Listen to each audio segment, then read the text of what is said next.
Hey y'all, welcome back to my channel. My name is Janae, if you didn't know, and today's video is another missing persons case. So if you're ready, let's go.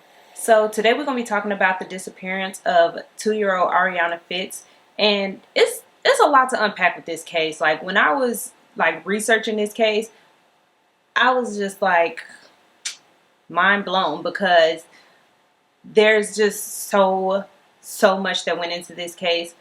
So yeah, let's just go ahead and get right on into it. Arianna was born on September 6th in 2013 to her mother Nicole Fitts, who also went by Nikki. Her father is unknown, like nobody in the family knew who her dad was, but Nikki really wasn't tripping about this. She didn't ask him to be a part of her life. She didn't ask him to be a part of Arianna's life. And she was already, you know, a single mother to another little girl. And Nikki was just going to continue being a single mother, except for just with 2 kids now. Unfortunately, though, right before Arianna was born, Nikki, she fell on some hard times. She didn't have a job. She was homeless. She was kind of back and forth between people and living in shelters. And things just weren't looking good for Nikki at this point. And so until she could get back on her feet, Nikki sent her oldest daughter to live with her dad. Now, she's still pregnant at this point. And so during this time, Nikki was staying in a homeless shelter. And while Nikki was living in this homeless shelter, she met a woman named Lil Masani. And Lil Masani, she was a pastor, or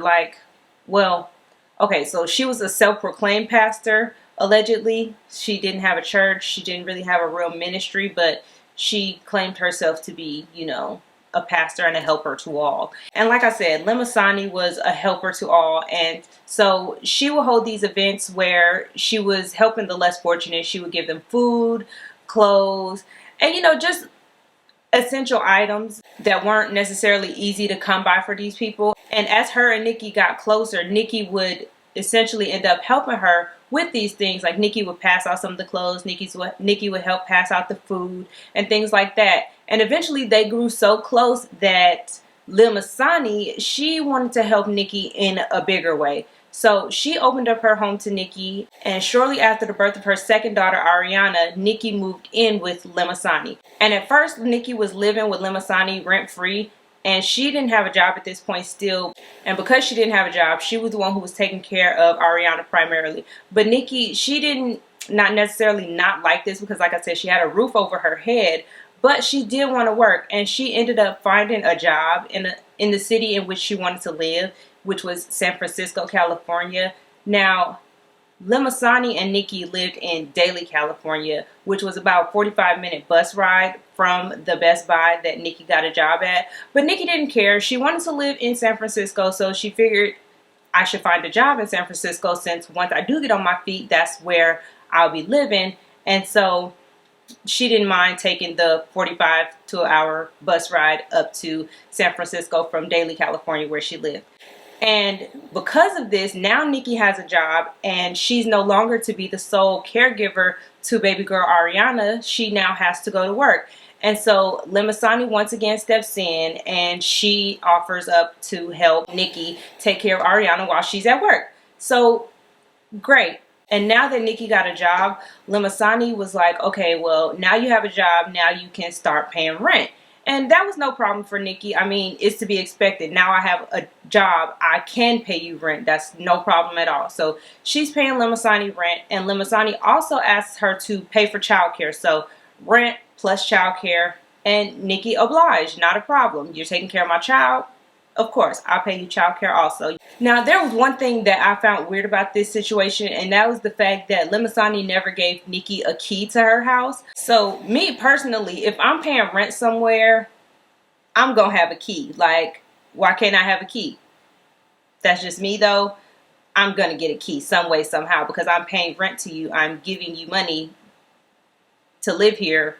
I need a key. But anyways, as things started progressing, Nikki started noticing some behaviors in Lil Masani that she just didn't like. She really kind of noticed that Lil Masani was starting to be kind of possessive over Arianna, and she was kind of trying to be like controlling. And if you ask me, like not giving her a key was a part of that control that she wanted over Nikki. But anyways, also Nikki's family started noticing stuff like, they said that Lil Masani was abusive to Nikki. And I don't know if that was just like verbal abuse, physical, or whatever the case may be, but they noticed it. Nikki recognized it, and nobody was feeling the situation. And so because of this possessiveness that Lil Masani had over Arianna, Nikki kind of decided that it would be best for her to distance Arianna from Lil Masani. So while she didn't move out of the house, because that was her only real place to stay at this moment, she didn't move out of the house. She did, however, stop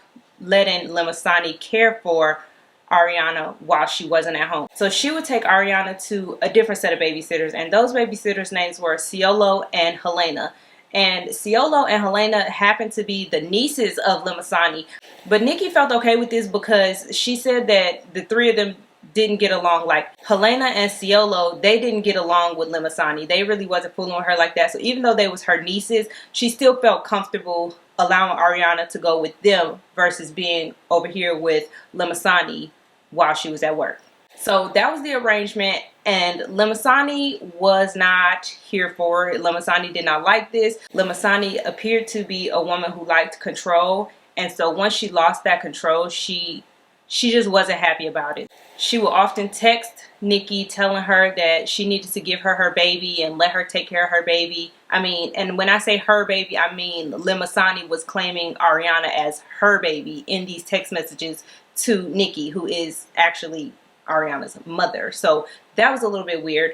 Okay, so this next part is going to be a little bit hard for me to explain, so I'm going to try my best. So Lil Masani was also still charging Nikki rent, but remember, she's no longer taking care of Arianna, and she was also charging her child care as well. So instead of deducting the money that she was paying Lil Masani from, like, you know, the total amount, she still made her pay the total amount that she still made Nikki pay the total amount, but now claimed it all as rent. So, like, if y'all didn't understand that, because I kind of didn't understand it myself when I just said it, but let me try to explain it a little better. So let's just go with $300, right? So at first, Lil Masani was saying that, okay, $200 is for rent, $100 is for childcare. Instead of now making rent $200, her whole rent was $300. So essentially, Lil Masani was still getting the same amount she would have been getting had she still been taking care of Arianna.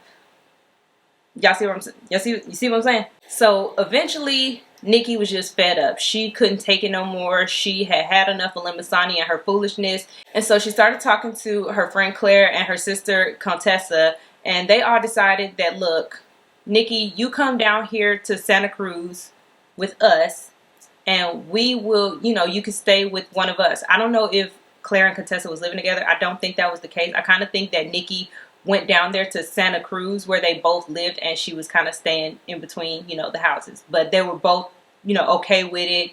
They were both like, yeah, you need to get away from this woman. You can stay with us. You can just come back down here and you're going to be straight. Now, the only issue with this arrangement was that Claire was a student full-time and Contessa worked full-time. And remember, Nikki still has this job up in San Francisco that she is working also. And so here we are. We still need a babysitter for Arianna. And so because of this, Ciolo and Helena were still baby Arianna's babysitters. However, Santa Cruz is a pretty little penny away from San Francisco, or Oakland, as a matter of fact, where the babysitters were, and San Francisco, where her job at Best Buy was. Nikki still doesn't have transportation, so she's traveling every day that she has to work from Santa Cruz, taking a stop in Oakland, and then traveling on to San Francisco, and that is a 2.5, 3 hour bus ride, and she's doing this every single day she got to work. And that is some straight up dedication. Like, she was trying so hard to get on her feet. She was not about to lose this job at Best Buy. No matter where she was living at, she was going to make her way to work, and she was going to have a way for her baby to get taken care of. And because of the long distance between Santa Cruz and San Francisco, some days Arianna would stay the night with her babysitters, just so that Nikki didn't have to take that extra step of dropping Arianna off and then going on to work, or picking Arianna up and then going home. She could just do it once, you know, just like a one swoop type of deal. There was actually a couple times where Nikki would contact Ciolo or Helena, and she would say, you know, I'm about to come pick up Arianna. have her ready, blah, blah, blah, blah.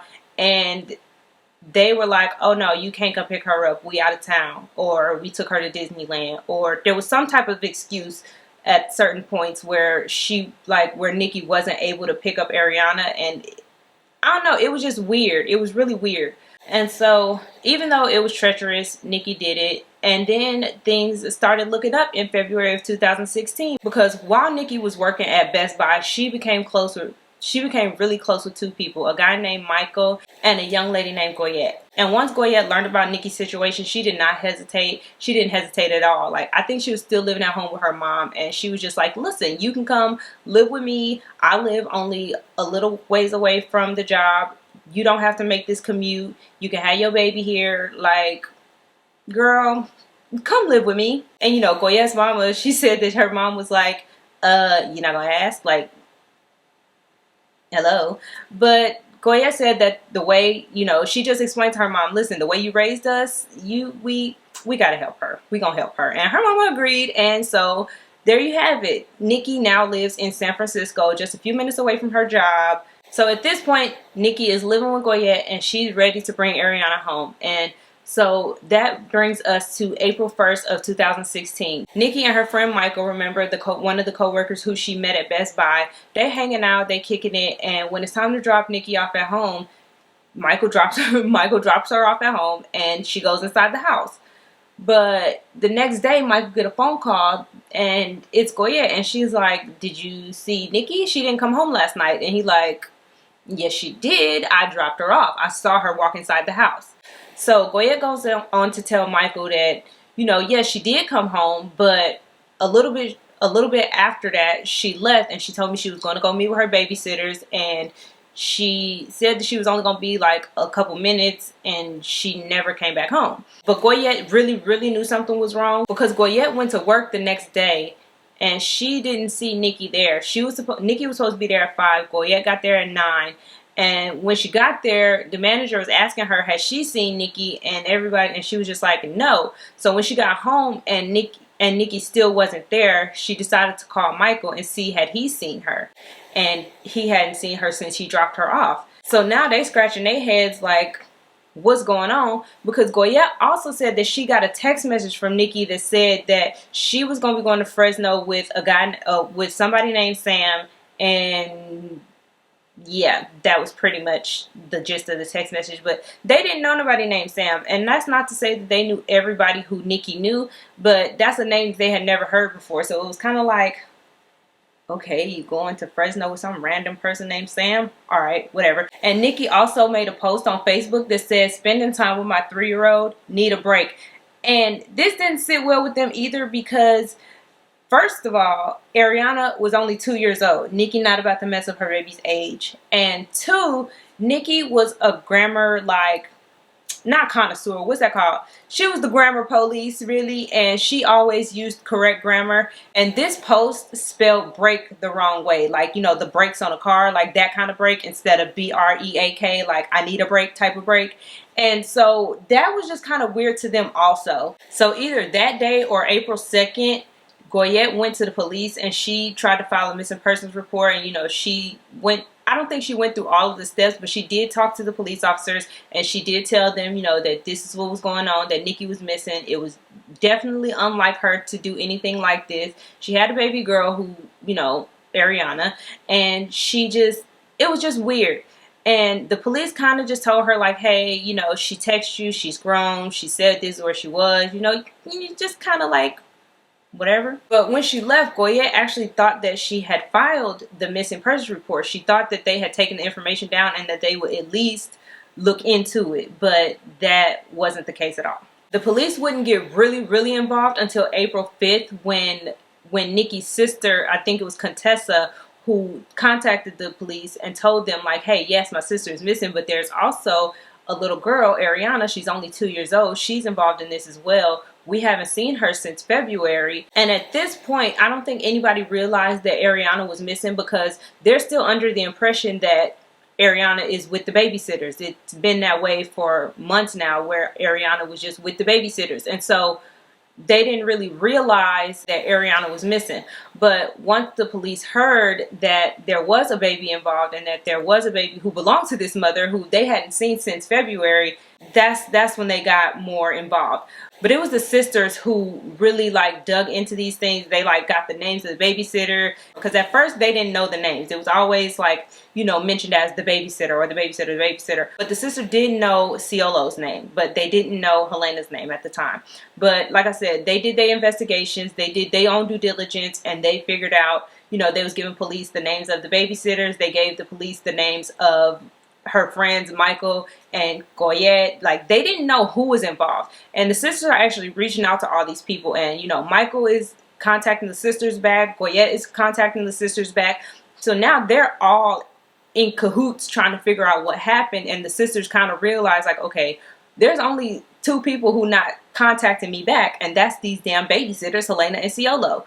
So that's when suspicion started rising on those two from the sisters' perspective. Now, for video purposes, I'm not saying that the babysitters are involved, but I am saying that this is the feeling that the sisters was having. All right, so this is editing Janae popping in to let y'all know that I found a little bit of dirt on Helena. Okay, so remember, Helena is the babysitter, and girl did 6 years for murder. She actually killed her one of her baby daddies. So she had two kids at the time. She was 17 when she did it, and she had a 4-year-old and a 2-year-old, and she killed her 2-year-old's baby's father. And I'm just like, okay. But I am shook. Like, I'm shook right now. That's crazy.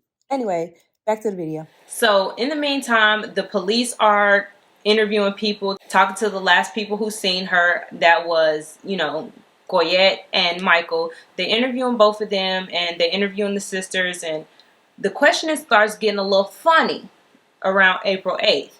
And the questioning goes from like, where was she last seen, or, what was she wearing, this and that, to what did she last eat? And that's not a normal question that's asked in a missing persons case. That's more or less like a coroner type question. And so they started realizing that something was wrong. And it had come out that on April 8th, Nikki's body was found in a shallow grave in McLaren Park in San Francisco. And it was found under plywood. And so her cause of death was, her manner of death was determined to be a homicide. However, her cause of death has never been released. And so now the family had a location on Nikki and of what happened, but there's still no sign of Arianna anywhere. There's not been a sign of Arianna since February. And the theory is that somebody wanted our Arianna. Somebody saw how vulnerable Nikki was in her current situation and took advantage of that. And now that, and at first Nikki was far away. She didn't have the means to have Arianna. And now that she was one step closer to getting Arianna, the only way that this person could maintain control and have Arianna to themselves was to get rid of Nikki. And so it is strongly believed that Arianna is out there somewhere living a life, probably being well taken care of, but not by the people who should be taking care of her. This is an age progression photo of Arianna, and oh my gosh, she would be so gorgeous right now. She's a beautiful little girl. This is for the age of 6. She'll actually be 8 years old right now, going on 9 in September. The family is really just hoping that one day, someday, somehow, that Arianna is found and that she is reunited with her true family. And also they are hoping that someday the killers of their sister and friend are brought to justice, because there's still been no arrest made in the death of Nikki. So now we have an unsolved case and a missing persons case, and it's just really, really sad because, like I said, this little girl, she deserves to be with her true family because her true family do love her. And I don't know if she's being well taken care of. Hopefully she is, because I do too believe that she is out there somewhere. But it's not right. It's just not right. And quite frankly, I'm surprised that I had never heard of this case before I started researching it, because this is wild. This is crazy. How does everybody not know about Arianna Fitts? And maybe everybody do know about Arianna Fitts, and I was just living under some type of rock. I don't know. But I know that I have not seen her name in mainstream media. I have not seen her face plastered all over anywhere and everywhere, all social medias. I didn't know about this case. And it's eerily similar to the case that I did not too long ago of Alicia Fox. And it also reminds me of the Carlina White story. And the other young lady, I can't think of her name right now, but she was on Ayanla Fix My Life, where granted their parents' lives weren't taken from them, but they were taken from their parents, and it was found out later that the person who was raising them was actually their kidnapper. But, you know, like, I don't know, this is just really, really sad. I pray that this family can get the peace and closure that they need in both of these cases, because somebody deserves to be in jail for the death of Nikki. And somebody also deserves to be in jail for what I believe is the kidnapping of Arianna. And it's just really, really sad, because we got to remember that Nikki has another daughter, an older daughter. So now this young girl, she doesn't have her mother, nor does she have her sister. And I don't know, y'all. This is wild. This case was so wild. If anyone has any information on either of the cases, whether that be the disappearance of Arianna or the murder of her mother, Nicole Fitts, please contact the San Francisco FBI unit, or you can leave an anonymous tip at 415-575-4444. But yeah, y'all, that's it for this case. Thank you so very much for watching. Let me know your thoughts below. Don't forget that you can subscribe right here. I have a playlist right here of content like this. I thank you so very much for watching, and I will see you all in the next video.